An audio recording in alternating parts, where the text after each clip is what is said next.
And welcome back. The Western Cape Department of Agriculture says it will hold talks with private sector role players in Botswana's agricultural industry. This in an attempt to find a solution to a ban of South African vegetable imports by Botswana and Namibia. Industry Association AgriSA says these bans are against existing trade agreements. In an attempt to promote their domestic industries, Botswana and Namibia banned the import of several types of South African fruits and vegetables at the beginning of this year.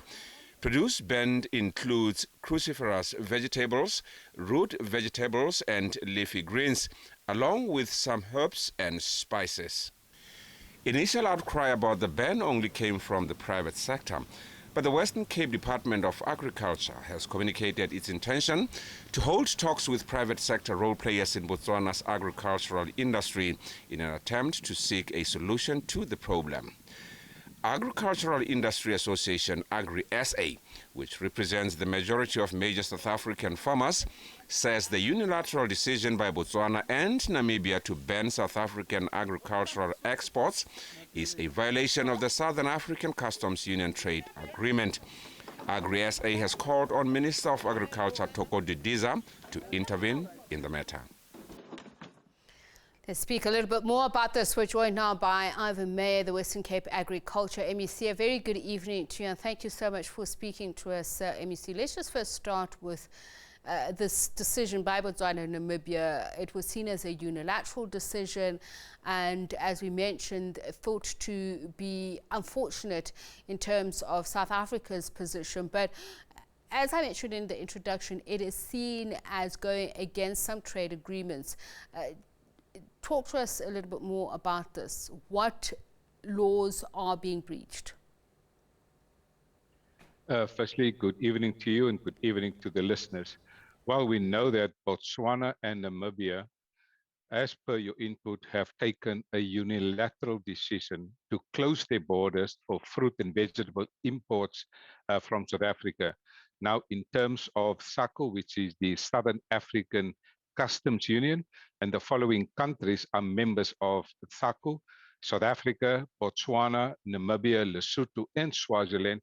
Now, in terms of that union, trade flows of goods between these regions should be free. And in terms of this agreement, we certainly believe that both Botswana and Namibia have violated this agreement between the member states. What was the reason given to you by both countries?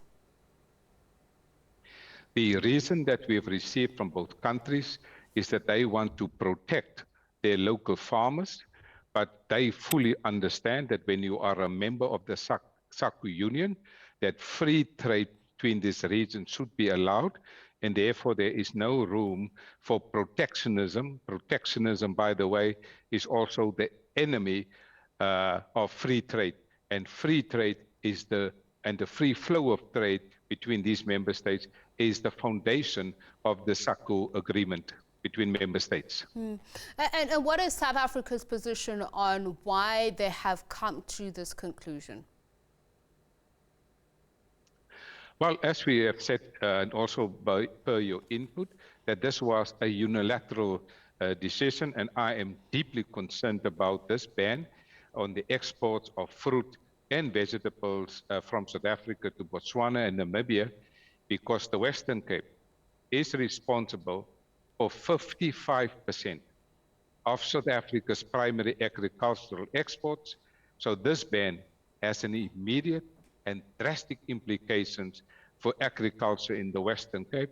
And so the main challenge with this ban on South Africa's vegetable exports to these two countries will result in an increase in the supply of the domestic market, and it will also push down producer prices and therefore also negatively affecting the profit margins. However, consumers also stand to benefit in the short and medium term because prices will be pushed lower, and we will continue to engage with our counterparts because we follow a commodity approach. We follow an approach to deal with commercial agriculture in the Western Cape. As the biggest commercial agriculture in South Africa, it's about 20%.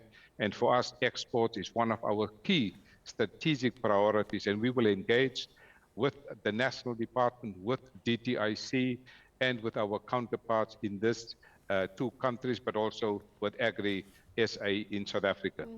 Now, while this happens, are Botswana and Namibia sending back the same products back into the country at what is said to be predatory rates? And I'm looking at the fact that in 2021, just in terms of the Western Cape, your total vegetable export to SACU totaled 268 million, with 75% of that being destined for Namibia and Botswana. Could this be where the beef is, so to speak?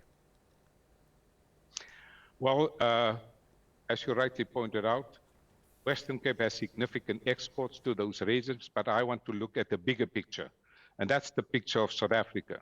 South Africa has exported vegetable products to the SACU region to the value of 1.2 billion rand in 2021, and Namibia and Botswana account for about 60% of the total exports in the SACU region. So this is very significant, and we take this ban on our imports from South Africa into Namibia and Botswana very seriously, because those are the biggest importing nations of our products. And so we will have to continue to engage and use all the available avenues at our disposal to resolve this conflict, because what will happen, farmers and producers will suffer from the profits, but it will also negatively impact on the agri-workers in South Africa in general, but also in particular here in the Western Cape. So we have to resolve this.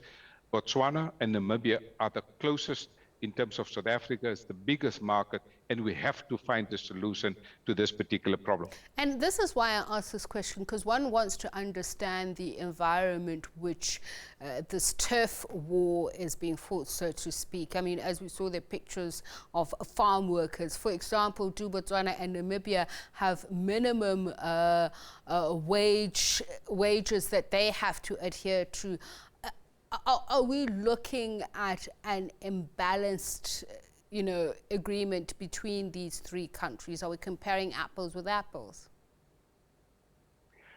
Well, within the SACU trade agreement, there are some specific guidelines and principles that member states have agreed to. And in terms of this sudden and immediate ban on the import of vegetables and fruit from South Africa, they are in breach of those principles and the values of the agreement, and we have to sit around the table and find an amicable solution.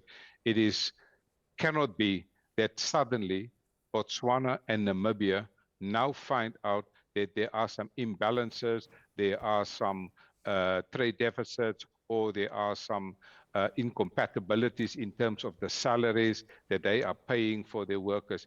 We have made agreements as to how all of these things should happen, and those agreements normally happen within the agricultural trade forums. That's the platform that we currently use to resolve these particular matters at a technical level. All right, thank you so much for your time, much appreciated. The Agriculture MEC in the Western Cape speaking to us about this, that there is Ivan Meyer. And when we return, we'll take a look at some more international news. Do stay with us. This is The Jab.